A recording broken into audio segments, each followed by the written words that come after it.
Rebirth after first night episode 17। बिना appointment के सीधा अंदर घुस जाने के लिए आपके पास एक बहुत सॉलिड रीजन होना चाहिए। ईशानी ने एक मुस्कान के साथ सामने वाले आदमी की आंखों में घूरते हुए कहा।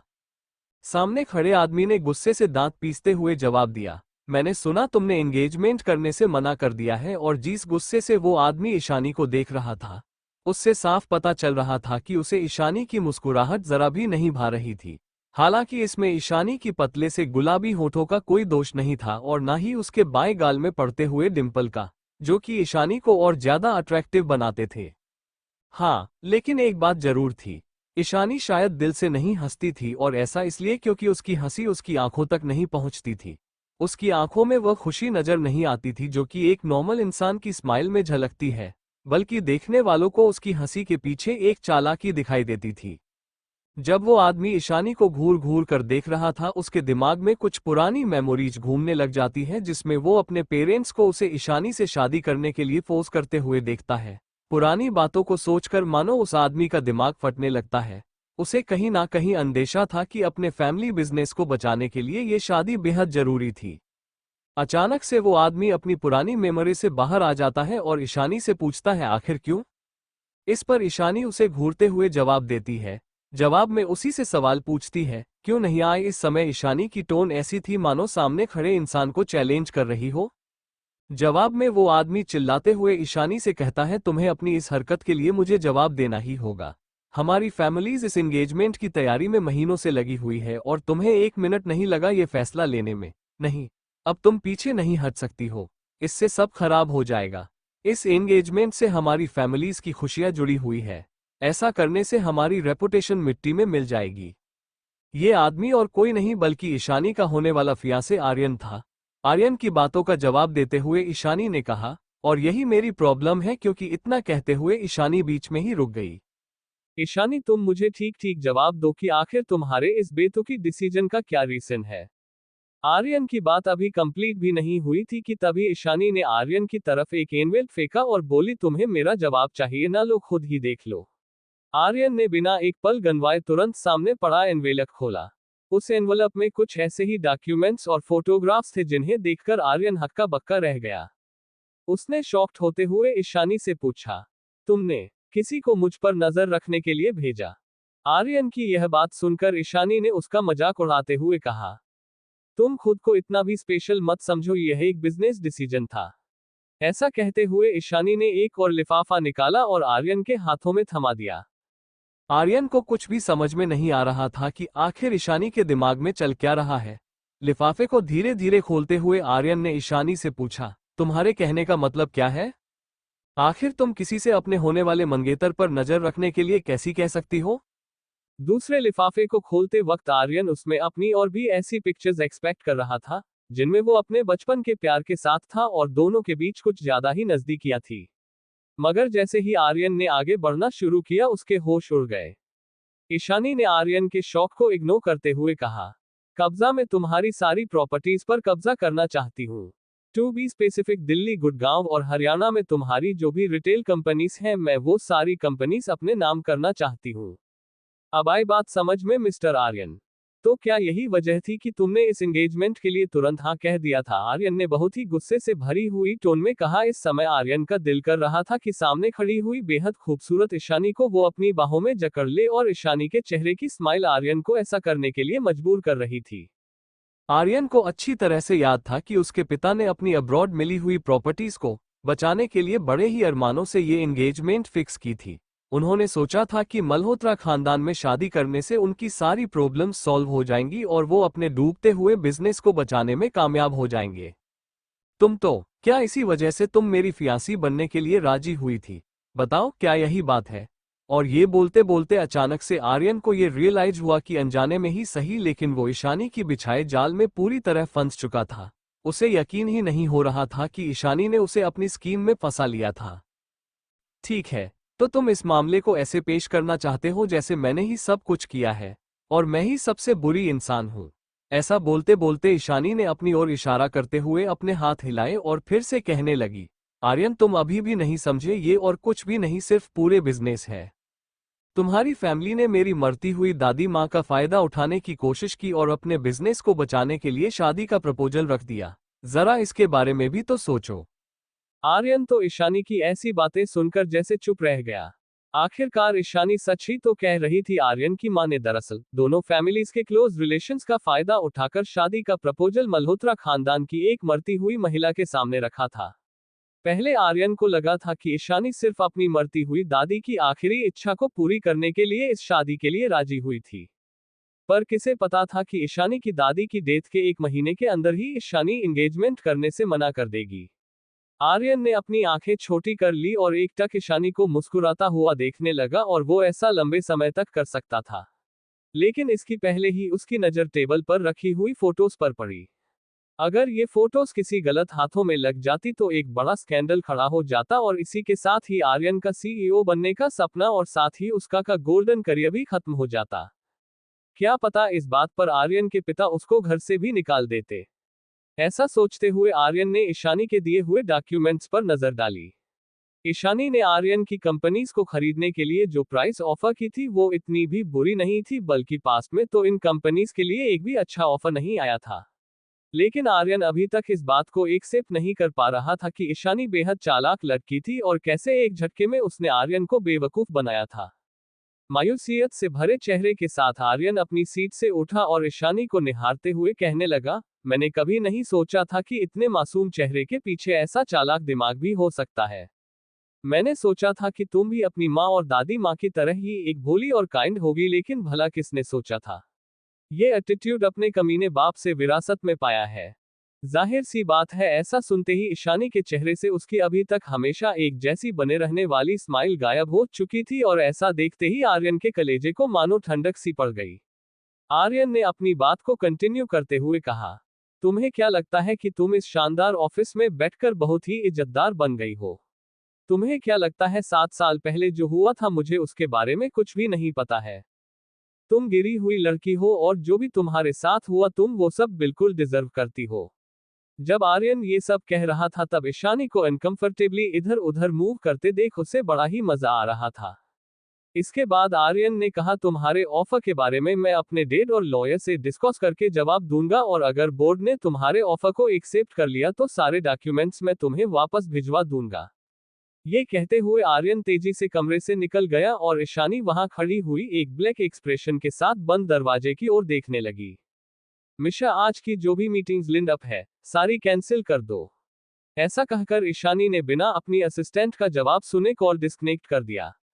इसी के साथ उसने फोन पर डू नॉट डिस्टर्ब का बटन भी दबा दिया। ऐसा करने के बाद ईशानी लगातार सीलिंग की ओर देखने लग गई। सीलिंग पर लगी हुई विंडोज से उसे परफेक्ट व्यू मिल रहा था। मुंबई की BZ सड़कों पर आखिर ऐसा नजारा देखने को कहां मिलता है। उस समय गर्मियों का मौसम था, लेकिन फिर भी आसमान काले बादलों से भरा हुआ था। तेज हवाएं चल रही थी और ऐसा शोर कर रही थी कि मानो कोई कई दिनों का भूखा जंगली भेड़िया शिकार पर निकला। जैसे ही बिजली कड़की उसकी तेज आवाज से ईशानी अपनी सीट में बैठे बैठे ही पूरी तरह से हिल गई। ईशानी को बारिश बिल्कुल पसंद नहीं थी। ना जाने क्यों बारिश को देखते ही ईशानी कोई कमजोरी से महसूस होती थी, जैसे वो एक छोटी बच्ची बन जाती हो और उस बारिश से बचने के लिए किसी बड़े को ढूंढ रही थी। अपने दांतों को जोर से भींचते हुए उसने अपना हाथ रिमोट की तरफ बढ़ाया और अपने ऑफिस में लगे हुए कर्टेन्स बंद करने लगे। जिस तेजी के साथ उसने कर्टेन्स बंद किए थे ऐसा लग रहा था मानो वो खिड़की पर टकराती हुई बारिश की बूंदों से बचना चाह रही हूं। इसके बाद वो अपनी रिक्लाइनर पर आराम से बैठ गई और आंखें बंद करके कुछ सोचने लग गई। अचानक से उसे आर्यन के कहे हुए शब्द याद आ गए। क्या 7 साल पहले जो कुछ भी हुआ था उसके बाद वो ये सब डिजर्व भी करती है? लेट नाइट लगातार बजते हुए फोन से ईशानी इतनी इरिटेट हो गई कि खुद से ही बातें करने लग गई। अपनी आंखों से नींद भगाने के लिए ईशानी ने उन्हें रब करना शुरू किया। इसके बाद उसने अपनी लेफ्ट में लगी वॉल क्लॉक की तरफ देखा और हड़बड़ी में अपना फोन उठाया। आखिर इतनी रात के 2 बजे किसकी इतनी हिम्मत हो गई कि ईशानी को कॉल करे। कॉल रिसीव करते ही दूसरी तरफ से आवाज आती है, मिस ईशा। हाँ जी बोल रही हूँ, आप कौन बोल रही है? ऐसा बोलते हुए ईशानी का चेहरा सीरियस हो गया। इस समय ये किसका कॉल था जो कि उसे उसके बचपन के नाम से बुला रहा था, जबकि उसने तो बहुत पहले ही अपना नाम बदल दिया था। ईशानी एक नखरीली मुस्कान के साथ आर्यन से पूछा, तुम मुझसे यही सब चाहते थे ना? ऐसा लग रहा था मानो ईशानी अपनी बातों से आर्यन के गुस्से को और ज्यादा भड़काने का काम कर रही थी। आर्यन ने गुस्से में बेहद आग बबूला होते हुए ईशानी से कहा, how the hell are you? क्या तुम्हें लगता है कि तुम जिंदल खानदान की इस तरह से धज्जियां उड़ा सकती हो? तुम बस रुको और देखो आखिर मैं तुम्हारे साथ क्या करता हूँ। Just wait and watch Ishani Malhotra. Aryan, तुम इतनी जल्दी मेरी दी हुई फोटोग्राफ्स के बारे में भूल गए, ईशानी ने कहा। ऐसा कहते वक्त भी ईशानी की स्माइल पेशी की वैसी ही बनी हुई थी। इसके बाद ईशानी ने अपनी बात को कंटिन्यू रखते हुए कहा, सोचो कैसा लगेगा जब तुम्हारे बोर्ड ऑफ डायरेक्टर्स को ये बात पता चलेगी कि उनके मकान मालिक दी ग्रेट आर्यन ने अपनी फियासी को एक मामूली सी लड़की के लिए चीट किया, और वैसे भी तुम्हारे सो कॉल्ड भाई की एक्सीलेंट परफॉर्मेंस के बाद बोर्ड अपने सीईओ को निकालने के बारे में एक बार भी सोचेगा। ऐसा सुनते ही आर्यन ऐसी फूट पड़ा मानो आसमान से बिजली टूट पड़ी हो। उसकी आंखें गुस्से से लाल हो गई थी और देखने से ऐसा मालूम पड़ रहा था कि उसकी दिमाग की नसें किसी भी पल फट जाएंगी। तुम तो के इसी वजह से तुम मेरी फियांसी बनने के लिए राजी हुई थी। बताओ क्या यही बात है? और ये बोलते बोलते अचानक से आर्यन को ये रियलाइज हुआ कि अनजाने में ही सही लेकिन वो ईशानी की बिछाए जाल में पूरी तरह फंस चुका था। उसे यकीन ही नहीं हो रहा था कि ईशानी ने उसे अपनी स्कीम में फंसा लिया था। इसके बाद उसने अपनी लेफ्ट में लगी वॉल क्लॉक की तरफ देखा और हर बार में अपना फोन उठाया। आखिर इतनी रात के 2 बजे किसकी इतनी हिम्मत हो गई कि ईशानी को कॉल करे? कॉल रिसीव करते ही दूसरी तरफ से आवाज आती है, मिस ईशानी। हाँ जी बोल रही हूँ, आप कौन बोल रही है? ऐसा बोलते हुए ईशानी का चेहरा सीरियस हो गया। इस समय ये किसका कॉल था जो कि उसे उसके बचपन के नाम से बुला रहा था, जबकि उसने तो बहुत पहले ही अपना नाम बदल दिया था। मैं यशवी बोल रही हूँ, मैं आपकी फैमिली लॉयर हूँ। मल्होत्रा खानदान की सारी इश्यूज मैं ही देखती हूँ। मैंने आपको ये बताने के लिए कॉल किया है कि आपकी दादी सुनीता मल्होत्रा आज सुबह 7:30 बजे ही चल बसी, उनकी आखिरी इच्छा के अनुसार। लॉयर की मुंह से ऐसा सुनते ही ईशानी के कानों में उसके शब्द गूंजने लगे। उसे ऐसा लगा मानो उसका पूरा शरीर कांप रहा हो, वो किसी गहरे सदमे में चली गई थी। अपनी दादी की मरने की खबर सुनकर ईशानी को कुछ समझ ही नहीं आ रहा था। उसका माइंड पूरी तरह से ब्लैंक हो गया था और उसके आंसू रुकने का नाम ही नहीं ले रहे थे। उसके दिमाग में अपनी दादी की स्माइल करती हुई तस्वीर घूमने लग गई और धीरे धीरे वो तस्वीर जैसे टुकड़ों में टूटकर बिखरती हुई सी नजर आ रही थी। उसे अपनी दादी के साथ गुजारा हुआ पुराना समय याद आने लगा, जैसे वो कह रही हो, ईशानी ये देखो मेरी माँ का नेकलेस है, इसे पहनकर देखो, ये तुम पर बहुत अच्छा लगेगा। ईशानी मुझे वो आदमी बिल्कुल पसंद नहीं, लेकिन क्योंकि तुम खुश हो मैं इस शादी के लिए राजी हूँ। मैं बस इतना चाहती हूँ कि तुम अपनी लाइफ में हमेशा खुश रहो। ईशानी क्या आज तुम मेरे साथ अपने दादाजी की कब्र तक चलोगी? ना जाने क्यों आज उनकी बहुत याद आ रही है। ईशानी मेरे बच्चे, मुझे पता है तुमने अपनी लाइफ में बहुत कुछ सहा है। तुम अपनी शादी के बाद तुम ये जगह छोड़ देना और तुम इस मल्होत्रा खानदान में कभी वापस मत आना। मैं बस इतना चाहती हूँ कि तुम्हारा होने वाला हस्बैंड ढेर सारी खुशियां दे। अरे मेरी प्यारी बच्ची, तुम रो क्यों रही हो? मैं बूढ़ी हो गई हूँ, अब किसी भी वक्त मेरा बुलावा आ सकता है, मगर तुम्हारे लिए जरूरी बात यह है कि तुम जल्द से जल्द इस मनहूस जगह को छोड़कर चली जाओ। मैं बस यही चाहती हूँ कि तुम्हारा पति तुम्हें दुनिया की सारी खुशियां ला कर दे। जरा अपनी तरफ तो देखो, आज तुम्हारी शादी है और तुम रो रही हो। तुम्हारे होने वाले हस्बैंड को क्या लगेगा कि तुम्हारी दादी माँ ने तुम इस जोर से डांट लगाए? जाओ जाओ, वो तुम्हारा इंतजार कर रहा होगा, और याद रखना मैं यहाँ पर तुम्हारे लिए हमेशा रहूंगी। ईशानी अपने ही ख्यालों में डूबी हुई अपनी दादी के साथ बिताए हुए लम्हे याद कर रही थी कि तभी उसे आवाज आए, मिस ईशा। ऐसा लग रहा था कि लॉय की आवाज से ईशानी एक गहरी नींद से जाग गई हो। होश में आते हुए ईशानी ने कहा, हाँ मैं आपसे ये पूछना चाह रही थी कि क्या आप अपनी दादी की वसीयत पढ़ी जाने के लिए यहाँ आ पाएंगी? केवल आज से ठीक 1 हफ्ते बाद पढ़ी जाएगी और ऐसा करते वक्त आपका वहाँ होना बेहद जरूरी है। दरअसल आपकी दादी की आखिरी इच्छा थी कि अगर आप विल पढ़ते समय वहाँ मौजूद नहीं रही तो। ऐसा बोलते बोलते लॉय की जुबान लड़खड़ा गई और वो आगे बोलने से हेसिटेट करने लगी। फिर लॉय ने खुद को कंट्रोल करते हुए कहा, अगर आप नहीं आए तो आपकी स्वर्गवासी दादी की सारी संपत्ति, उनकी सारी जायदाद अलग अलग चैरिटीज को दान कर दी जाएगी। कनॉयस लॉयर की बात को अनसुना करते हुए ईशानी ने उनसे पूछा, माफ कीजिएगा, क्या बता सकती है कि आपको मेरा नंबर कहाँ से मिला? ईशानी ने बहुत पहले ही अपना नाम और अपनी आइडेंटिटी दोनों ही चेंज कर ली थी, तो आखिर मल्होत्रा खानदान ने इतना सब कुछ करने के बाद भी ईशानी को कैसे ढूंढने का? मैं ईशानी, दरअसल आपका कॉन्टैक्ट नंबर आपकी दादी माँ की आखिरी वसीयत के साथ ही अटैच था। उनको आपका नंबर ढूंढने में बहुत साल लग गए। आई होप आप अपनी दादी की इच्छा और एफर्ट्स का मान रखते हुए उनकी वसीयत की रीडिंग के लिए जरूर आएंगी। एक लंबे समय की चुप्पी तोड़ते हुए ईशानी ने कहा, मिस यशवी, मैं आपको पहले ही बता चुकी हूं कि अब मैं मल्होत्रा खानदान का हिस्सा नहीं हूं। तो फिर मेरा वसीयत पढ़ते समय वहां मौजूद होना क्यों जरूरी है? क्या आपको समझ में नहीं आ रहा है कि आपकी दादी ने आपकी विल में क्लियरली मेंशन किया है कि अगर विल पढ़ते समय आप वहां मौजूद नहीं होंगी तो विल में जो कुछ भी लिखा है वो सब चैरिटी में चला जाएगा? लॉयर ने बहुत ही आराम से ईशानी को समझाते हुए कहा। दरअसल यशवी चाह रही थी कि ईशानी वहां आने के लिए तुरंत हामी भर दे। आखिर पैसों के मामले को लेकर इतनी लापरवाही कोई कैसे दिखा सकता है? जहां तक यशवी को जानकारी थी, ईशानी एक ऐसी फॉरेनर की बेटी थी जिसके साथ घर के मालिक ने अय्याशी करके छोड़ दिया था। और क्योंकि उस फॉरेनर के फैमिली बैकग्राउंड के बारे में ज्यादा जानकारी हासिल नहीं थी, इसलिए ईशानी के दादाजी ने उसे मल्होत्रा खानदान का कभी हिस्सा बनने ही नहीं दिया। हालांकि किसी तरह उस फॉरेनर को ईशानी की दादी माँ की सहानुभूति मिल गई। तो इतना सब कुछ होने के बाद भी आखिर ईशानी को अपनी दादी माँ की जायदाद में से कुछ भी नहीं चाहिए था। ये बात यशवी के लिए डाइजेस्ट करना बेहद मुश्किल था। मिस यशवी, मुझे ये समझ में नहीं आ रहा है कि आखिर आप मेरी पर्सनल इश्यू को लेकर इतनी परेशान क्यों हो रही है। मैं तो बहुत सालों से मल्होत्रा खानदान से दूर अपने बलबूते पर जी रही मल्होत्रा खानदान को अगर कुछ भी होता है तो ये मेरी प्रॉब्लम नहीं है। ऐसा कहकर ईशानी ने कॉल डिस्कनेक्ट कर दी। इसके बाद उसने अपने बहते हुए आंसुओं को पूछा और कमरे से बाहर चली गई। इसके बाद ईशानी अपनी स्टडी रूम में चली गई और उसने ग्लास में अपने लिए विस्की डाली। इससे पहले कि वह सही और गलत के बारे में कुछ सोच पाती, उसने तेजी से ग्लास पकड़ा और एक घोंट में सारी विस्की पी ली।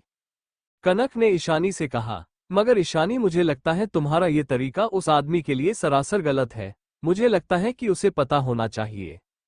लेकिन मैं ये सब क्यों करूं? ईशानी है कनक से पूछा और ये पूछते वक्त ईशानी कनक को अजीब निगाह से घूर रही थी। इसके बाद ईशानी ने कनक से कहा, मैं उसे ये सब इसलिए बताऊं ताकि वो मुझे कह सके कि कोई बात नहीं, ताकि वो मुझे सहारा दे सके। और उस बात का क्या कि जैसा कि डॉक्टर ने कहा है कि हो सकता है कि मैं दोबारा कभी मां ना बन पाऊं। तो कनक, तुम जानती हो इसका मतलब है कि मेरी कभी कोई फैमिली नहीं हो सकती है। और जिस तरह का रेयांश है, मुझे पता है कि उसे बीवी और बच्चे दोनों का प्यार चाहिए। मैं इस बात की गारंटी नहीं ले सकती हूँ कि जो भी उसे चाहिए उसे दे पाऊंगी। देख लेना, जब उसे पता चलेगा कि मैं उसे वो नहीं दे सकती हूँ जो उसे मुझसे चाहिए, तो वो मुझे छोड़कर चला जाएगा। ईशानी ने कनक को समझाते हुए कहा और इसके बाद वो वापस अपने काम पर लग गई। उसने लैपटॉप की तरफ देखा और उसके चेहरे पर कोई हाव भाव नजर नहीं आ रहे थे। ऐसा लग रहा था मानव से कोई फर्क ही ना पड़ता, जैसे उसके अंदर के सारे इमोशंस खत्म हो गए थे। कनक ने एक आहा भरते हुए कहा, तुम्हें कैसे पता कि उसे सिर्फ बच्चे चाहिए, जबकि उसने तुमसे साफ साफ कहा है कि वो सिर्फ तुम्हें चाहता है, वो सिर्फ तुम्हारे साथ रहना चाहता है। उसने मुझसे कहा है कि वो मुझसे शादी करना चाहता है और हर आदमी को एक हस्बैंड बनने के बाद बच्चे चाहिए होते हैं। ईशानी ने अपनी बात पर अड़े रहकर कहा, तो उसे बता दो, उसे सच बता दो। जब तक तुम्हारे पास टाइम है, उसे सब बता दो, इससे पहले कि बहुत देर हो जाए। अगर तुमने अपना मन बना ही लिया है तो उसे इसके बारे में बता दो, इससे पहले कि वो तुम्हें लुभाने में कुछ ज्यादा ही बीजेड हो जाए और तुमसे बहुत ज्यादा अटैच हो जाए।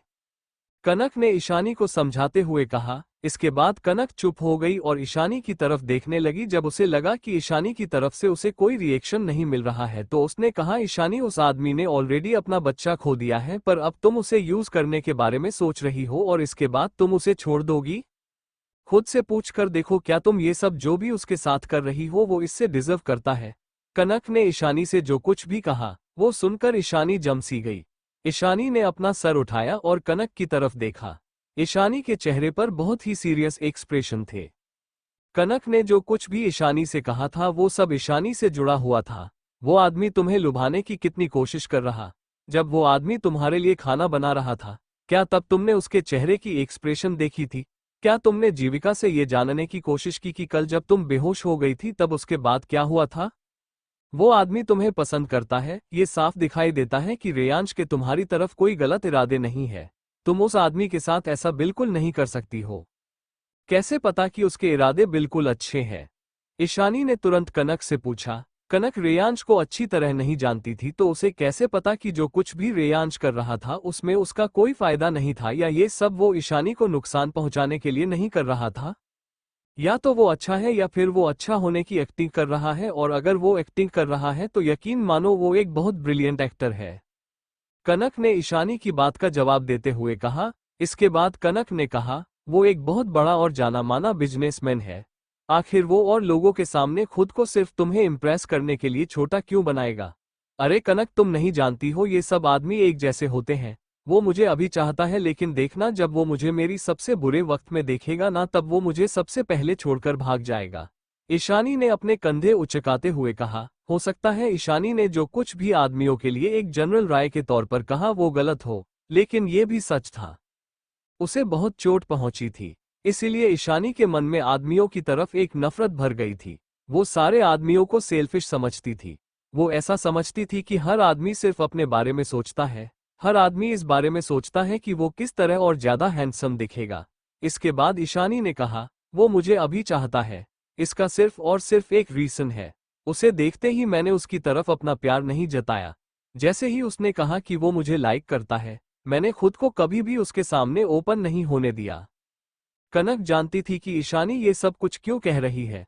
वो ईशानी को कभी भी ऐसा सोचने के लिए ब्लामे नहीं कर सकती थी, क्योंकि ईशानी के साथ हमेशा ही अन्याय हुआ था। पहले उसके दादाजी, फिर उसके फादर और फिर उसका होने वाला मंगेतर समीर रायचंद। इन तीनों ने ही कहीं ना कहीं ईशानी की इच्छाओं को मार दिया। इन तीनों ने ही ईशानी को निराश किया और ईशानी को दुख, तकलीफ और आंसुओं के सिवाय कुछ नहीं दिया। यहां तक कि बिजनेस की दुनिया में भी ईशानी कई ऐसे सेल्फिश आदमियों से मिली जिन्होंने हर कदम पर ईशानी का फायदा उठाने की कोशिश की। यहां तक कि वो तब तक नहीं रुके जब तक उन्होंने वो ना पा लिया जो कि उन्हें चाहिए था। तुम चिंता मत करो कनक, मैं उसे इतना भी परेशान नहीं करूंगी। मैं कोशिश करूंगी कि रेयांश को मेरी तरफ से कोई दुख ना पहुंची या ज्यादा दुख ना पहुंची। ये कहत हुए ईशानी वापस से लैपटॉप पर अपना काम करने में जुट गई। हालांकि इस समय ईशानी को रेयांश के लिए बहुत बुरा लग रहा था और उसे एक फीलिंग भी आ रही थी, लेकिन वह इस गिल्टी फीलिंग को अपनी डिसीजन के आड़े नहीं आने देगी। ईशानी रॉय या ईशानी मल्होत्रा एक आम औरत नहीं थी। अगर देखा जाए तो एक इंसान के तौर पर ईशानी ने बहुत कुछ कहा था और अब वो खुद को बचाने के लिए कुछ भी कर गुजर सकती थी। वो बहुत ज्यादा क्रूरल और सेल्फिश बन चुकी थी और अब वो खुद की खुशियों को दूसरों के दुखों के पहले रखती है। रेयांश ईशानी का ख्याल बहुत अच्छे से रख सकता था। इसके अलावा जब भी ईशानी को जरूरत पड़ेगी तब वो ईशानी के पास होने की वजह से उसकी हमेशा मदद कर सकेगा। ईशानी के साथ ब्रेकफास्ट करने के बाद रेयांश तुरंत अपने काम के लिए निकल गया। रेयांश ने ईशानी को घर पर ही रहने दिया क्योंकि ईशानी को वर्क फ्रॉम होम करना था। अब क्योंकि ईशानी इतनी बड़ी कंपनी की मालकिन थी कि उसकी एक कंपनी के नीचे कई कंपनियां चलती थी, इसीलिए ईशानी एक बहुत बीजेड इंसान थी। लेकिन ईशानी सबसे ज्यादा बीजेड तब होती थी जब कोई क्वार्टर खत्म होने वाला होता था, क्योंकि इस समय ईशानी के पास कई सारी रिपोर्ट होती थी जिन्हें उसे चेक करना होता था। इसके अलावा कई कंपनियों के डायरेक्टर उससे लगातार मीटिंग करने के लिए अपॉइंटमेंट फिक्स करते थे और उदयपुर में बैठकर लंदन की खबर रखना भी बहुत मुश्किल था। दोनों जगहों का टाइम जोन अलग होने से कई बार ईशानी को अपनी मीटिंग रिस्केड्यूल करनी पड़ती थी और इसके लिए उसे लगातार काम करते रहना पड़ता था। ठीक है, मुझे ये आइडिया पसंद आया, तो मिस्टर अखिल को कॉल करो और उनसे कहो आज शाम को मैं उनसे बात करूंगी। ईशानी ने मिशा को इंस्ट्रक्शन देते हुए कहा। को इंस्ट्रक्शन देते वक्त ईशानी अपने सामने पड़े डिजाइन देख रही थी। इसके बाद उसने मिशा से पूछा, क्या मल्होत्रास की तरफ से कोई खबर है? मिसेस मल्होत्रा को किसी मीडिया कंपनी से बात करते हुए देखा गया था। अब पता नहीं क्यों, लेकिन अचानक से मिसेस मल्होत्रा को एक कुकिंग टॉक शो के गिफ्ट के तौर पर टीवी पर आना था। मिशा ने ईशानी को बताया। उस पर कड़ी नजर रखना, ईशानी ने अजीब सा मुंह बनाते हुए कहा। इसके बाद ईशानी अपना फोन उठाकर अपने मैसेजेस करने लगे। दरअसल अभी अभी ईशानी का फोन वाइब्रेट हुआ था। जैसे ही ईशानी ने अपने फोन में मैसेज पढ़ना शुरू किया, उसके माथे पर शिकन आ गई। मैसेज में लिखा था, तुम बहुत खूबसूरत हो। लो, मैं तो भूल ही गया कि मुझे तुमसे क्या कहना था। ईशानी सोचने लगी कि रेयांश के अलावा ऐसा और कौन आदमी है जो उसे इस तरह के मैसेजेस भेज सकता है। कितना अजीब आदमी है ये। 1 मिनट भी नहीं हुआ था, तभी ईशानी को एक और मैसेज आया। ये मैसेज रेयांश की तरफ से था। जिस तरह की औरत तुम हो, पूरी दुनिया की खुशी मिलनी चाहिए। मैं जानता हूं कि मैं तुम्हें पूरी दुनिया की खुशियां तो नहीं दे सकता हूं, लेकिन मैं तुम्हें सेकंड बेस्ट चीज दे सकता हूं और वह है मेरी दुनिया। सीरियसली। ईशानी ने ऐसा सोचते हुए रेयांश के लिए एक रिप्लाई टाइप किया। उसने लिखा, थैंक यू, पर प्लीज तुम एक नंबर ले लो और एक लाइन में खड़े हो जाओ। इस पर रेयांश ने जवाब दिया, यहाँ कोई लाइन नहीं है और अगर है भी तो प्लीज मुझे बता दो कि वो लाइन कहाँ पर है। इसके बाद उसने अपने बहते हुए आंसुओं को पूछा और कमरे से बाहर चली गई। इसके बाद ईशानी अपनी स्टडी रूम में चली गई और उसने ग्लास में अपने लिए विस्की डाली। इससे पहले कि वह सही और गलत के बारे में कुछ सोच पाती, उसने तेजी से ग्लास पकड़ा और एक घोंट में सारी विस्की पी ली। इसके बाद ईशानी अपनी स्टडी रूम में चली गई। जैसे ही विस्की की कड़वाहट ईशानी के अंदर गई, उसकी सारी पुरानी कड़वी यादें जिन्हें उसने पिछले 7 सालों से दबाकर रखा हुआ था, एक साथ बाहर आ गई। मल्होत्रा खानदान की सबसे बड़ी बेटी होने के नाते ईशा उर्फ ईशानी को बहुत लकी माना जाना चाहिए था, लेकिन ऐसा कुछ नहीं हुआ। ईशानी के पिता उदयपुर की एक बड़ी मीडिया कंपनी के मालिक थे। बाहरी दुनिया को दिखाने के लिए ईशानी को एक प्रिंसेस की तरह ट्रीट किया जाता था। उस पर पूरी दुनिया का प्यार उड़ेला जाता था। उसे बहुत ज्यादा पैम्पर किया जाता था। लेकिन मल्होत्रा खानदान के बंद दरवाजों के पीछे उसके साथ होने वाले बर्ताव की कड़वी सच्चाई तो सिर्फ ईशानी को ही मालूम थी, और ऐसा इसलिए क्योंकि ईशानी मिस्टर रमन मल्होत्रा की जायज औलाद नहीं थी। वो सिर्फ एक फॉरेनर, एक ऐसी औरत की औलाद थी जिसे मल्होत्रा खानदान ने कभी भी नहीं अपनाया। हाँ, ईशानी की सौतेली माँ ने उसे बड़े ही प्यार और इज्जत के साथ बड़ा किया था। लेकिन क्या ये वाकई हकीकत थी या सिर्फ सोसाइटी की एक सोच? ये सब सोचते सोचते ईशानी ने अपने लिए विस्की का एक और ग्लास बनाया। उन लोगों ने तो ईशानी को 7 साल पहले ही अपनी जिंदगी से धक्के मारकर बाहर निकाल दिया था। ईशानी इन ख्यालों में डूबी हुई थी कि तभी उसकी आंखों से एक आंसू उसकी मुलायम गाल को छूता हुआ नीचे गिर गया। और तभी उसे अपनी शादी के दिन हुआ सारा तमाशा एक झटके में याद आ गया। किस तरह वो दुल्हन के लाल जोड़े में सजी हुई थी। ईशानी इस दुनिया के सबसे खुशनसीब लड़की बनने जा रही थी, लेकिन एक ही झटके में उसने खुद के अलावा बहुत कुछ खो दिया। अपने आप को कोसते हुए ईशानी जोर जोर से हंसने लगी। कड़वी यादों को याद करके क्या फायदा? वो यादें अब भी कुछ भी नहीं अच्छा लाएंगे। 7 साल तो गुजर ही चुके हैं। 7 लंबे साल वो अपने साथ हुए हादसे से रिकवर हो चुकी थी। अब ईशानी वो औरत बन चुकी थी जो निहत्थे ही किसी भी भेड़ी से टकराने की हिम्मत कर सकती थी। बिल्कुल सही, ईशानी मल्होत्रा अब वो लड़की नहीं रही थी जिसे आसानी से कोई भी छेड़ कर निकल जाए। अब वो एक बड़ी नामी मल्टीनेशनल कंपनी की सीईओ बन चुकी थी। जैसे जैसे रात बढ़ती गई, ईशानी अपनी इमोशंस की आगोश में चली गई। उसके इमोशंस उस पर पूरी तरह से हावी हो चुके थे और अब वो शिकार नहीं थी बल्कि अब वो शिकारी बन चुकी थी। Next morning. ओह हो ईशानी, अब वक्त आ चुका है कि तुम उन लोगों को उनकी सही जगह दिखा दो। जरा खुद की और देखो तुम क्या से क्या हो गई हो। आखिर तुम उन बेशर्म लोगों से मिलने से इतना डरती क्यों हो? अगर तुम चाहो तो मैं फिल्मों बनाना छोड़कर तुम्हें उदयपुर तक कंपनी कर सकती हूँ। इट्स का यार, और इस फैमिली के लोगों के मुंह पर नोटों का बंडल मारते हैं। बढ़िया है, ईशानी ने अपनी फ्रेंड कनक के ओवर ड्रामेटिक होने पर कहा। वैसे कहना चाहिए तुम्हारी एक्टिंग इतनी काबिले तारीफ है कि मुझे लगता है तुम्हें डायरेक्शन छोड़कर एक्टिंग में करियर बनाना शुरू कर देना चाहिए। तुम्हें नहीं लगता कि तुम्हें ज्यादा सूट करेगा? ईशानी की बातें सुनकर कनक ने तुरंत चिढ़कर मुंह बनाया और ईशानी को घूरते हुए कहने लगी, तुम टॉपिक चेंज करने की कोशिश मत कर। मैंने एक बार कह दिया ना कि मैं भी तेरे साथ चलूंगी, तो बस देखते हैं किसमें इतनी हिम्मत है जो तुझसे टकराने का जज्बा रखता है। कनक बहुत जोश के साथ अपनी बात कंटिन्यू कर ही रही थी कि अचानक उसकी नज़र ईशानी पर पड़ी। दरअसल कनक की बातें सुनकर ईशानी कुछ बोलने की बजाय खामोश हो गई थी। इस पर कनक को लगा कि उसे अपनी ओपिनियन देने की वजह पहले ईशानी की राय जानी चाहिए। ईशानी की चुप्पी तोड़ने के लिए कनक ने एक कप चाय ईशानी के हाथ में थमाई और कहने लगी, अरे यार, जो भी हुआ वो सब छोड़ ले, ग्रीन टी पी। और मैं क्या कह रही थी यार, तुझे पीना छोड़ देना चाहिए। अगर तू इसी तरह पीती रही तो इससे तेरी सेहत पर बुरा असर पड़ेगा। बाकी तो खुद देख ले, तेरी मर्जी। कनक ने टॉपिक चेंज करते हुए कहा, ये ले, ये डिश चख कर देख, पता है ये मेरी दादी माँ ने खस तेरे लिए बनाई है और उन्होंने मुझसे स्पेशल कहा है कि मैं तुझे ये पूरी खत्म किए बगैर कहीं भी जाने ना दूं। तू जानती है डिश इतनी टेस्टी है कि इससे तेरा सारा हैंगओवर उतर जाएगा। कनक लगातार बोलती जा रही थी, लेकिन ईशानी ने उसकी बातों को इग्नोर करते हुए अपनी चाय पीना जारी रखा और सामने प्लेट में रखे वो पनीर टिक्के खाने लग गई जो कनक ने उसे बड़े प्यार से सर्व किए थे।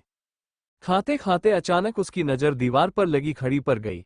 उसने तुरंत ही बेड की साइड में लगी टेबल पर से अपना मोबाइल फोन उठाया और उसे निहारने लग गई। कनक की बड़बड़ अभी भी खत्म नहीं हुई थी। ईशानी ने उसे कहते हुए सुना, यहाँ आने से पहले कल मैंने तुम्हारी सेक्रेटरी को कॉल किया था।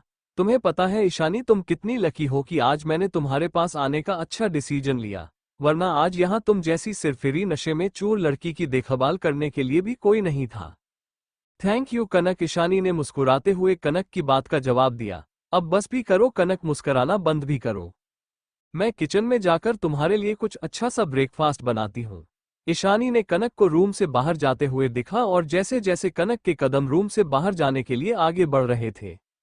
बजाज मैंशन में। स्मृति जी, अभी तक आदित्य क्यों नहीं आया, कितना लेट हो गया है। श्रेया भी गुस्सा हो गई, अब वो नहीं जाएगी, देख लेना आप। मिस्टर बजाज, हाँ मुझे भी ऐसा ही लगता है, अब वो नहीं जाएगी। यह आदित्य भी ना नहीं आना था तो क्लियर मना कर देता, हाँ और ना वाली बात क्यों की उसने भी। दूसरी तरफ आदित्य क्लाइंट से मिलकर होटल से बाहर निकल रहा था, तभी उसने टाइम देखा। ओह शिट, कितना टाइम हो गया, अब तो घर ही जाना होगा। श्रेया तो शायद घर चली गई होगी अब तक, और फिर अपनी गाड़ी टर्न कर घर के लिए निकल गया। जब वो घर पहुंचा तो उसके मॉम डैड उसका ही वेट कर रहे थे। महिमा जी, आदित्य, श्रेया कहाँ है? आदित्य, व्हाट श्रेया? महिमा जी, हाँ श्रेया, तू गया नहीं उसे लेने के लिए? आदित्य, लेट हो गया था मैं मीटिंग में, तो मैंने सोचा कि वो आ गई होगी इसलिए मैं नहीं गया। महिमा जी, नहीं आए, तुम गए क्यों नहीं उसे लेने? आदित्य, ओह प्लीज मॉम, ये लाना ले जाना मुझे समझ नहीं आता, नहीं आई तो मैं क्या करूं?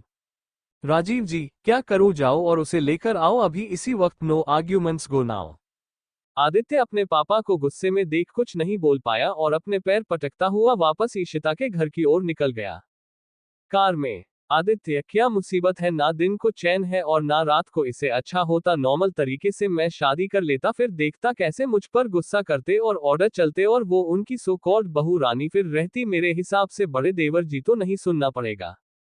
बजाज मैंशन। स्मृति जी, अब नहीं आएगा आदित्य, शायद बहुत लेट हो गया है, तभी बाहर गाड़ी रुकने की आवाज आए। स्मृति जी, शायद आदित्य आ गया, फिर दोनों गेट तक गए, तभी आदित्य घर के अंदर आता हुआ दिखा। आदित्य उनके पैर छूते हुए, वो सॉरी मैं लेट हो गया मीटिंग की वजह से, तो मैंने सोचा श्रेया चली गई होंगी। मिस्टर बजाज, इट्स ओके बेटा, आओ मैं श्रेया को लेकर आता हूँ, उसने खाना भी नहीं खाया तुम्हारे इंतजार में कि बड़े देवर जी आएंगे तभी खाएगी। बड़े देवर जी सुनकर आदित्य चौंक कर उन्हें देखने लगा, लेकिन कुछ नहीं बोला और खाने के टेबल पर जाकर बैठ गया। श्रेया का रूम में। मिस्टर बजाज रूम में एंटर हुए तो सामने श्रेया टेडी को हक किए सोई हुई नजर। मिस्टर बजाज, श्रेया बेटा उठो, आदित्य आ गया है तुम्हें लेने। श्रेया, आई डोंट केयर, आया होगा, मैं नहीं जा रही, अब कह दो उसे वापस जाए। मिस्टर बजाज, प्लीज बेटा एक बार मेरी बात मान लो, माय प्रिंसेस, इस बार चली जाओ, फिर कभी मत जाना उसके साथ, प्लीज बेटा उठ जाओ एक बार। श्रेया गुस्से में उठकर बैठ गई। श्रेया, लास्ट बार ओके, आगे से उस कुतुब मीनार के साथ में नहीं जाऊंगी, चाहे वो कितना भी लेट आए या जल्दी। मिस्टर बजाज, ओके अब चलो, ये लो तुम्हारा दुपट्टा। श्रेया टेडी को हक के नीचे आती दिखाई दी। श्रेया को ऐसे देखकर आदित्य चौंक गया। श्रेया वही डाइनिंग टेबल पर अपने टेडी को गोद में लिए बैठ गई। स्मृति जी, श्रेया बेटा टेडी को तो उधर रख दो, फिर खाना खा लो आराम से। श्रेया, ना मुझे नहीं खाना खाना और टेडी मेरे साथ जाएगा, मुझे इसके बिना नींद नहीं आती, आपको पता है ना। मिस्टर बजाज, ओके ओके ले जाना, चलो मैं खाना खिला देता हूँ अपने प्रिंसेस को, मुंह खोलो बेटा। और श्रेया बड़ी मुश्किल से थोड़ा सा खाना खाती है। वही आदित्य ये सब चुपचाप होते देख रहा था। आदित्य मन में क्या बहू पसंद की है, मोम ने लाजवाब, अच्छा है करें अरमान, पूरे बहू के रूप में छोटी बच्ची को लेकर आ गई, कहाँ फंस गया मैं। खाना खाने के बाद आदित्य जाने के लिए बैठा था। गिफ्ट और शगुन का सामान गाड़ी में पहले ही रख दिया गया था। स्मृति जी श्रेया को फ्रंट सीट पर बैठा देती है। स्मृति जी, श्रेया बेटा सीट बेल्ट लगा लेना, ओके टेक केयर बेटा, अपना ख्याल रखना। श्रेया, सोते हुए, जी मॉम, बाय बड़े देवर जी, अब चले भी क्या, यही रुकना है, मुझे सोना है जाकर। आदित्य गुस्से से उसे गाड़ी से बाहर ले आता है। आदित्य, यह क्या बड़े देवर जी लगा रखा है, कहाँ है ना मिस्टर कपूर, बोला करो, समझ नहीं आता तुम्हें। श्रेया नींद से भरी आंखों से आदित्य को देख रही थी। श्रेया, नहीं आता समझ में तो क्या, हाँ क्या करोगे आप, जेल में डाल दोगे मुझे, क्या करोगे बोलो। आदित्य श्रेया की गुलाबी गुलाबी होठों और आंखों को देखता है, जो कि नींद भरी होने के कारण हो गई थी, जिसमें श्रेया इस समय बहुत ज्यादा क्यूट लग रही थी। श्रेया, अरे आप चुप है, कुछ नहीं कहा आपने, वाह श्रेया तुमने आदित्य कपूर को चुप करवा दिया, नॉट बैड। आदित्य कुछ नहीं बोलता और चुपचाप गाड़ी ड्राइव करता है और अपनी आंखें टेढ़ी कर श्रेया को देखा है, जो सोते हुए बिल्कुल बच्ची लग रही थी, टेडी को हक किए हुए। ये देख आदित्य के फेस पर स्माइल आ गई। आदित्य बिल्कुल पागल है ये लड़की, पर क्यूट भी। टेडी को लेकर सोती है अब भी। क्या हमेशा ही टेडी बेड पर हमारे साथ सोएगा? ओह सीट, आदित्य क्या सोच रहा है? कुछ भी, अभी 6 महीने हैं, ये सब बात की बात है। कहाँ से कहाँ चली गई तुम्हारी सोच भी? जब भी यह श्रेया सामने आती है मेरा दिमाग भी बहक जाता है अपने आप ही। श्रेया, नो मैं नहीं उठ रही, मुझे सोना है, तुम जाओ बस। आदित्य गुस्से से गाड़ी से बाहर आ गया। आदित्य, डेड अब क्या करूं मैं? आपकी लाडली बाहर नहीं आ रही, उसे वहीं सोना है। राजीव जी, तो बेटा तुम उसकी नींद डिस्टर्ब क्यों कर रहे हो? गोद में उठाकर ले जाओ रूम में। आदित्य, वट में फिर से गोद में उठाकर रूम में लेकर जाऊं? मैं कोई नौकर हूं उसका जो रोज रोज ये काम करूंगा? राजीव जी, तो उठाओ उसे जाकर।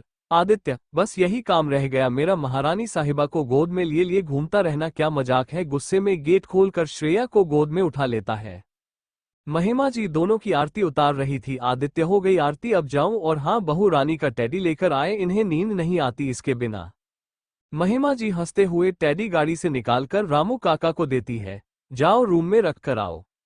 आदित्य श्रेया को लेकर रूम में चला गया। श्रेया ने आदित्य की नेक को अपने दोनों हाथों से अच्छी तरह पकड़ा हुआ था और अपना फेस उसकी चेस्ट में छुपा रखा था, जिस कारण आदित्य को बेचैनी हो रही थी। आदित्य रूम में आकर श्रेया को बेड पर लेटा देता है, लेकिन श्रेया ने अभी भी आदित्य की शर्ट पकड़ रखी थी। आदित्य हल्के से अपनी शर्ट छुड़ाकर उसे ब्लैंकेट से अच्छी तरह कवर कर देता है। बाहर खड़ी महिमा जी यह सब देखकर मुस्कुरा रही थी। आदित्य, मॉम अब स्माइल क्यों कर रही है आप? एक तो वैसे ही आपकी लाडली ने दिमाग खराब किया हुआ है, अब आप भी दिमाग खराब मत करो। महिमा जी, नहीं, मैं बस देख रही थी तुम्हें एक्ट के बिना नींद नहीं आती और वाइफ को एक्ट कम पसंद है, आगे क्या होगा तुम दोनों का? श्रेया शौक होकर अपनी मॉम को देखता है। आदित्य, मोम, महिमा जस्ट जोकिंग, सो जाओ जाकर, थक गए हो बहुत, गुड नाइट, और उसके माथे पर किस कर चली गई। Aditya, good night. अगली सुबह श्रेया महिमा जी के साथ डाइनिंग टेबल पर बैठी राजीव जी और आदित्य का वेट कर रही थी। श्रेया, मॉम कब आएंगे आपके लाडले, मुझे भूख लग रही है। महिमा जी, बेटा वो वक्त का बहुत पाबंद है, 8:30 पर डेली ब्रेकफास्ट करता है तो करता है, चाहे कुछ भी हो जाए बस आता ही होगा। ये लो आ गया। श्रेया सीडीओ की तरफ देखने लगी जहां आदित्य ब्लैक 3 पीस सूट में बिल्कुल रेडी होकर नीचे उतर रहा था। श्रेया उसे बिना पलके झपकाए देख रही थी। महिमा जी, अहम क्यों है ना मेरा बेटा, हैंडसम और हॉट, नहीं हट रही ना नजरें तुम्हारी भी उस पर से? श्रेया, क्या? महिमा जी, नजरें और क्या? श्रेया, ओह प्लीज मॉम, नजरें आपके बेटे पर से नहीं, उसकी शर्ट से नहीं है, हट रही है। महिमा जी, वॉट, क्या शर्ट? श्रेया, हाँ शर्ट ब्लैक के साथ, कौन डार्क मेहरून कलर की शर्ट पहनता है? लाइट कलर की शर्ट पहनी चाहिए थी, बड़े देवर जी को ज्यादा अच्छे लगते। क्यों बड़े देवर जी? आदित्य, हाउ डिस्गस्टिंग, फिर बड़े देवर जी मोम। महिमा जी, बेटा मत बोला करो, अगर उसे पसंद नहीं है तो मिस्टर कपूर बोल दो। श्रेया, क्यों बोल दूं, आरव के बड़े भाई हैं तो क्या भैया बोलूं इन्हें? वही आदित्य के हाथ से चम्मच प्लेट में गिर गया भैया सुनकर। वॉट डू यू मीन, तुम भैया कहोगी मुझे? श्रेया, अगर आपको बड़े देवर जी पसंद नहीं है तो भैया ही बोलोगी ना, अब आप डिसाइड करो कि क्या बोलूं, और अपना चेहरा नीचे कर हंसने लगी। श्रेया मन में, अब बोलो तुम कुतुब मीनार क्या बोलोगे? हो गई ना बोलती बंद। वही आदित्य कुछ नहीं कहता और बैग लेकर गुस्से से वहां से चला गया। श्रेया उसके जाने के बाद खुलकर हंसने लगी। श्रेया, मॉम, मिस्टर खडूस चुप हो गए। महिमा जी स्माइल करके श्रेया को हंसते हुए देखती रही, तभी राजीव जी कपूर टेबल पर आकर बैठ गए। उन्हें देखकर श्रेया चुप होकर बैठ गई।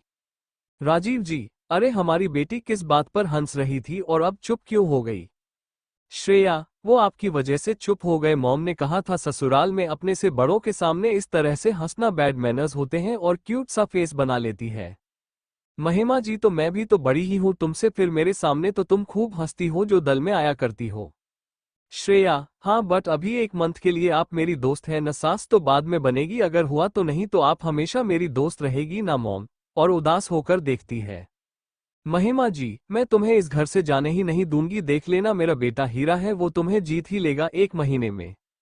श्रेया, इतना यकीन है आपको? महिमा जी, यकीन नहीं पक्का यकीन है। आदित्य मेरा प्राउड है। मिस्टर कपूर उसकी हरकत देखकर हंसने लगा। Rajiv, such a sweetheart my angel, आपके आने से हमारे घर में रौनक सी हो गई है, ऐसे ही हंसती रहा करो, अच्छी लगती हो। श्रेया, डैड सच में मैं जैसे चाहूं वैसे रह सकती हूं। राजीव, बेटा जी आप बेटी हैं, हमारी बहू बाद में है, जैसे आर्या वैसे ही आप। श्रेया, अरे हाँ, आर्या दी शादी में क्यों नहीं थी? महिमा जी, बेटा वो हॉलीडे है ना, तो लंदन किसी काम के सिलसिले में गई है। पापा और भाई के साथ ही ऑफिस ज्वाइन किया हुआ है, उसने आने ही वाली है कुछ ही दिनों में। श्रेया, कैसी है, खड़ूस के जैसी या आपके जैसी? महिमा जी, मेरे जैसी। श्रेया, फिर ठीक है, गुस्सा करना और उसे बर्दाश्त करना दोनों मुझे पसंद नहीं है। महिमा जी, ओ रियली बेटा, तुम गुस्सा नहीं करती, कमाल है। श्रेया, नहीं मॉम, वो तो बात ही गलत थी, तो गुस्सा आना ही था ना। वैसे मैंने कब गुस्सा किया? महिमा जी, रात को नहीं देखा, गाड़ी से बाहर नहीं आई, यही सोना है मुझे कि रट लगा रखी थी। बेचारा आदित्य अब रात को भी गोद में उठाकर ले गया था रूम में। श्रेया शर्मिंदा होकर, हाँ वो सोने के बाद मुझे उठने में बहुत आलस आता है, क्या करूँ, आदत ही ऐसी पड़ी हुई है, कैसे चेंज होगी? महिमा जी, क्या जरूरत है चेंज करने की, मेरा बेटा बहुत स्ट्रांग है, तुम्हें संभल ही लेगा, वैसे भी तुम छोटी सी हो, don't worry. Shreya, really mom, आप बहुत क्यूट हो, I love you so much mom, और महिमा जी के गले लग गई। महिमा जी, मी टू बेटा, चलो तुम रूम में जाओ और कुछ अच्छी सी ड्रेस पहन लो, नई दुल्हन हो, कोई भी आ जाएगा तो क्या सोचेगा, जीन्स टॉप में नहीं नवेली दुल्हन बैठी है। श्रेया, ओके, और रूम में चली गई। श्रेया का रूम। श्रेया, अब क्या पहनूं मैं, क्या साड़ी पहन लूं? हाँ वही पहन लेती हूँ, बट चलना नहीं आता मुझे, उसे पहनकर कोई बात नहीं, आ जाएगा धीरे धीरे। यह नेट की रेड साड़ी निकलती हूँ, कितनी प्रीति है, बट इसका ब्लाउज कितना बैकलेस है, अच्छा लगेगा क्या, मैं पल्लू सेट कर लूंगी, हाँ ऐसा ही ठीक होगा। फिर श्रेया वही साड़ी पहनकर बालों को खुला छोड़ देती है, हल्की सी ज्वेलरी पहनकर सच में वो किसी नहीं नवेली दुल्हन लग रही थी। श्रेया मिरर में खुद को देखकर, Bob Shreya, you look so cute and pretty, lunch के लिए सब आने ही वाले हैं, नीचे चलना चाहिए, बहुत वक्त हो गया। फिर श्रेया रूम से बाहर आकर सीढ़ियों तक आई और तभी आदित्य सीढ़ियों से ऊपर आ रहा था और अचानक उसकी नजरें श्रेया पर पड़ गई और पलटना ही भूल गया। दोनों ही एक दूसरे को देखते हुए एक एक स्टेप ऊपर नीचे जा रहे थे, श्रेया नीचे आती हुई, वहीं आदित्य ऊपर की तरफ। श्रेया आदित्य के ऐसे देखने से नर्वस हो रही थी और जल्दबाजी में नीचे आने के चक्कर में उसका पैर मुड़ गया, जैसे ही वो गिरने लगी और तब मैं उसे अपनी बाहों में संभाल लिया। वही श्रेया उसके टच करने से और ज्यादा नर्वस हो जाती है। आदित्य, आराम से नहीं उतरा जाता तुमसे, अभी मैं नहीं होता तो सीधा नीचे गिर जाती। श्रेया, हाँ तो आप इतना गौर से मुझे क्यों देख रहे थे? मैं नर्वस हो गई थी इसलिए, फिर पैर मुड़ गया मेरा, पहले किसी लड़की को नहीं देखा इस तरह तैयार होते हुए। आदित्य, नहीं। श्रेया, क्या नहीं, बोलिए।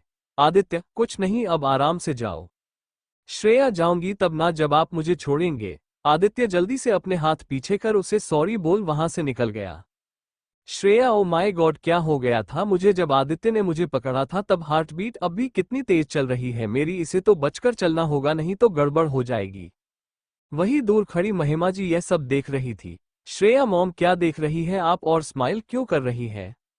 महिमा जी, तुम्हें देख रही हूँ, बिल्कुल दुल्हन लग रही हो, और मेरे डफर बेटे को देख रही हो जिसे इतनी प्यारी वाइफ नजर नहीं आ रही। श्रेया इनोसेंटली, नजर आने पर क्या करते आपके बेटे मॉम?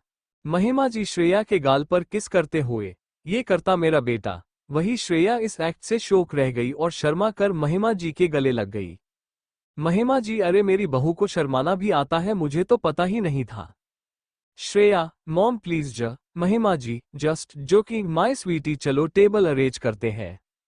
श्रेया महिमा जी से नजरें नहीं मिल पा रही थी और टेबल अरेंज करने लगी, वही ऊपर से नीचे आता हुआ आदित्य खोया खोया सा श्रेया को काम करते हुए देख रहा था। आदित्य मन में सोचता है कितनी अच्छी लग रही है टेबल अरेंज करती हुई, और उसकी बैंगल्स कितनी बज रही है, इतनी भी बुरी नहीं है, बस बोलना कम कर दे तो परफेक्ट है। वह ये सोचते हुए टेबल के पास आ रहा था कि टेबल से टकराकर नीचे गिर गया और टेबल की कॉर्नर उसके सर पर लग गई जिससे ब्लड निकलने लगा। श्रेया, आदित्य आप ठीक है नाउ? गॉड, ब्लड निकल आया। मॉम मॉम जल्दी आओ, देखो आदित्य को क्या हो गया है, और चोट पर हाथ रखकर ब्लड रोकने की कोशिश करने लगी। इधर आदित्य हैरान होकर श्रेया को देख रहा था। आदित्य मन में, श्रेया ने मुझे आदित्य बोला, बड़े देवर जी नहीं क्यों, बट कितना अच्छा लगा उसके मुंह से मेरा नाम। महिमा जी, ओ गॉड, आदित्य क्या करते हो, क्या देख रहे थे जो टकरा गए? वही आदित्य फिर से श्रेया को देखने लगा। महिमा जी मन में, ओ गॉड जी, आदित्य को श्रेया को देखने के चक्कर में किसी बात का होश ही नहीं रहा। आदित्य श्रेया की तरफ देख रहा था, वो इतना गुम था, उसे देखने कमाल है, क्या बच्चे हैं मेरे। एक एक महीने की बात करती है और एक 6 महीने की बात करता है, मुझे तो लगता है 6 दिनों में ही ये दोनों पागल हो जाएंगे। बताओ, चोट लगा बैठा मेरा पागल बेटा श्रेया को देखने के चक्कर में। महिमा जी, श्रेया हाथ हटाओ और फर्स्ट एंड बॉक्स लेकर आओ जल्दी से। श्रेया नहीं मॉम, में हाथ नहीं हटा रही। आदित्य के सिर से फिर खून निकलने लगेगा। रामू काका फर्स्ट एंड बॉक्स लेकर आओ आप जल्दी से। ये सब आदित्य देख रहा था। आदित्य मन में यह इतनी बेचैन क्यों दिख रही है मेरे लिए, और बार बार आदित्य क्यों बोल रही है मुझे। महिमा जी श्रेया का हाथ हटाकर कॉटन से ब्लड साफ करती है और दवाई लगा बैंडेज लगा देती है। महिमा जी अब बैंडेज लगा दी श्रेया, अब जाओ हाथ वॉश करके आओ। श्रेया जी मॉम जा रही हूँ, और आदित्य को आराम से सोफे पर बैठा कर फिर कुछ खिलाकर पेन किलर दे देना, दर्द नहीं होगा। महिमा डॉक्टर साहिबा अब जाओ। वही आदित्य श्रेया की बेचैनी देख चुका था और काउच पर आंखें बंद कर लेट जाता है। श्रेया मॉम यह आंखें बंद क्यों कर रहे हैं, सब ठीक है ना। महिमा जी हाँ सब ठीक है, ऐसे ही लेट गया है, तुम फिक्र मत करो, छोटी सी चोट है। श्रेया नो मॉम, छोटी सी चोट कभी कभी इंसान की जिंदगी ले जाती है अपने साथ।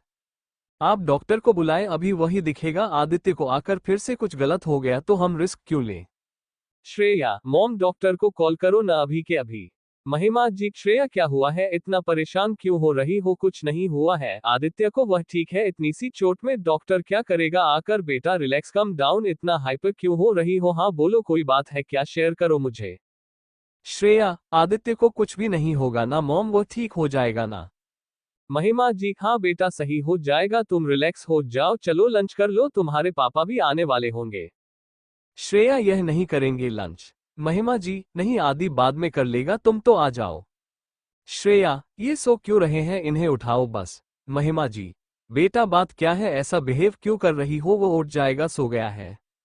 श्रेया आदित्य के पास जाकर उसके माथे पर हाथ रखती है और उसकी नाक के पास हाथ रखकर कुछ फील करती है। श्रेया सब ठीक है मोम, थैंक गॉड कुछ नहीं हुआ। महिमा जी अपने मन में श्रेया ऐसा बिहेव क्यों कर रही है, something wrong with her, Mrs Bajaj से पूछूंगी। कुछ ही देर में राजीव जी आ गए, वह भी आदित्य की चोट देखकर घबरा गए थे। महिमा जी एक तो आपकी बहू ने मुझे परेशान किया हुआ है कब से, और आप भी स्टॉट मत हो जाना, वो सही है बिल्कुल, बस सो गया है और कुछ नहीं है। आप लंच करो, जाकर उसे सोने दो, जब उठेगा तब मैं लंच करवा दूंगी। फिर सभी लंच करने लगे।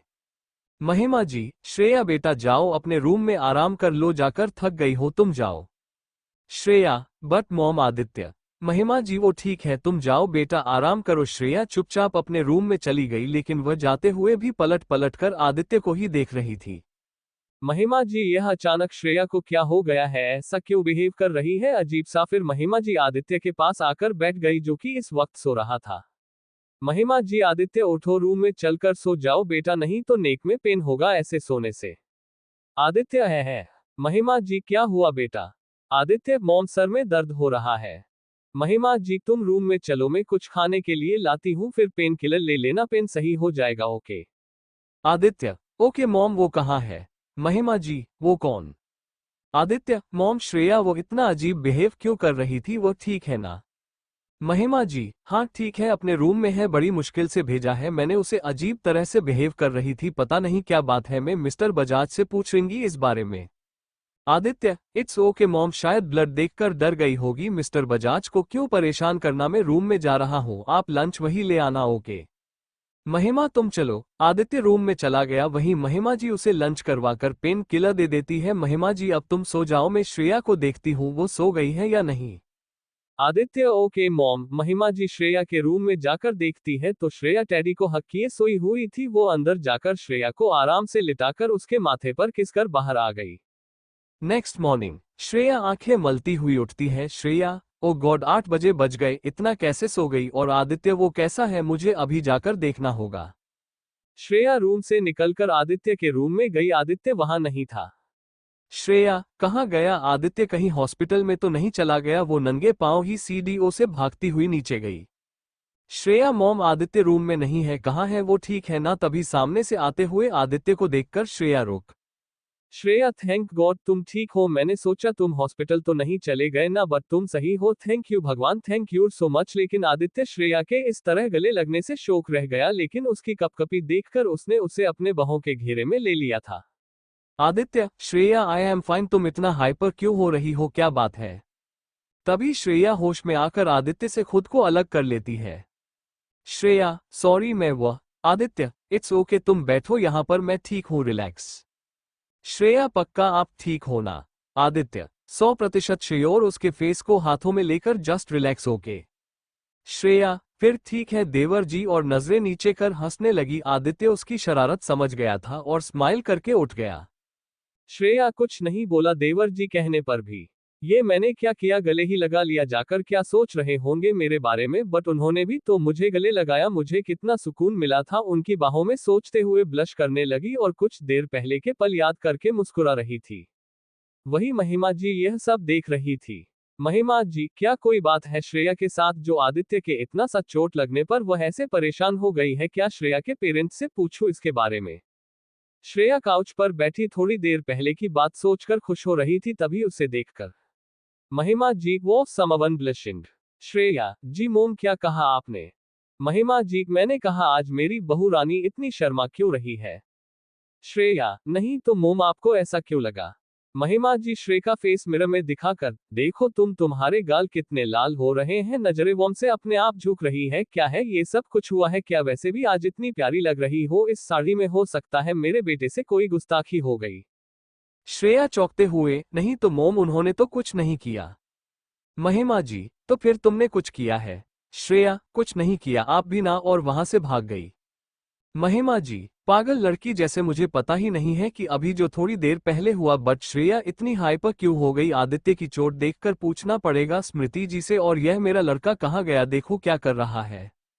महिमा जी आदित्य के रूम में गई जहां आदित्य बेड पर पिलो को गोद में लिए स्माइल कर रहा था। Mahima ji, wow the great Aditya Kapoor blush कर रहा है, क्या बात है भाई, कुछ हुआ है क्या? आदित्य महिमा जी की बात सुनकर चौंक गया। कौन ब्लश कर रहा है? श्रेया। महिमा जी, वाह मेरा बेटा, अब अंदाजा भी सही लगने लगा है, not bad. Aditya, what do you mean mom? Aditya, I mean तुम्हारे फेस पर इतनी प्यारी स्माइल कैसे दिखाई दे रही है? कुछ अलग सी है ये स्माइल। आदित्य, कैसी स्माइल? मॉम आप भी ना बस बेकार की बात करती रहती है, कोई स्माइल नहीं कर रहा था मैं, आपको धोखा हुआ होगा। महिमा जी, धोखा तो तुम दोनों दे रहे हो अपने आप को। ये जो 7 फेरे लिए हैं ना तुम दोनों ने, वो 7 जन्मों के लिए हैं। तुम चाहो तब भी इस रिश्ते से पीछा नहीं छुड़ा सकते। मंगलसूत्र की डोर इतनी मजबूत है जिसने तुम दोनों को एक साथ बांध दिया है। अब तुम इकरार कब करोगे यह नहीं पता, लेकिन उसकी 1 महीने की शर्त और तुम्हारी 6 महीने की शर्त ज्यादा चलने वाली नहीं है, ये तो मुझे पता चल ही गया। आदित्य, क्या हुआ मॉम, क्या सोच रही है? महिमा जी, कुछ नहीं, तुम स्माइल करो, अकेले बैठकर ओके में तो चली।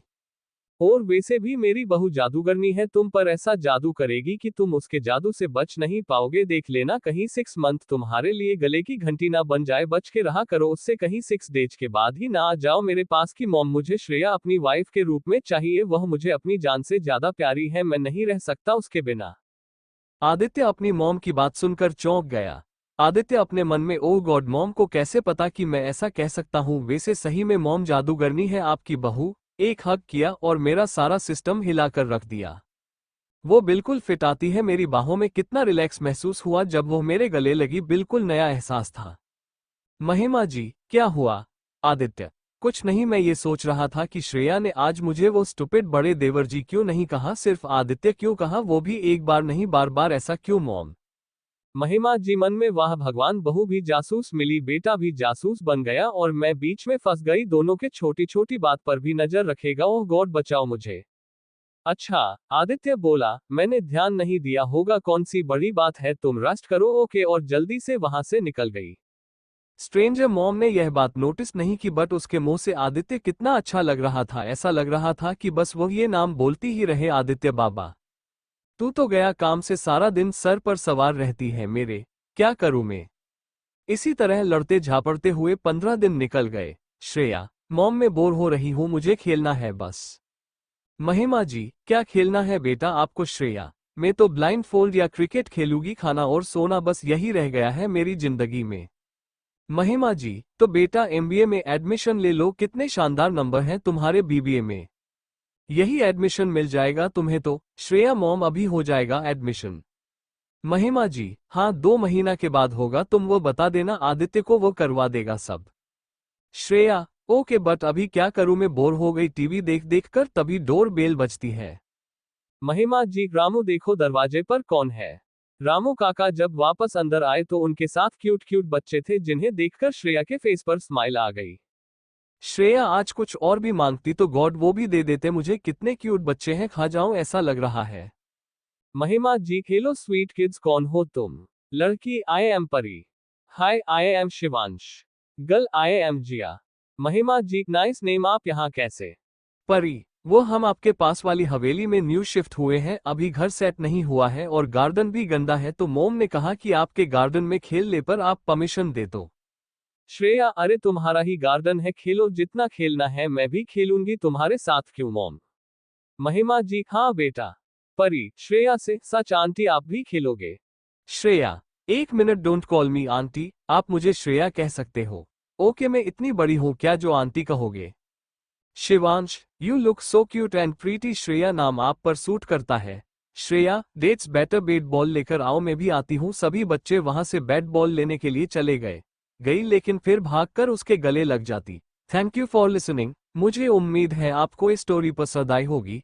अगर आपको पसंद आए है तो प्लीज लाइक और कमेंट करना ना भूलें और मोर स्टोरीज के लिए सब्सक्राइब करें। मिलते हैं नेक्स्ट वीडियो में।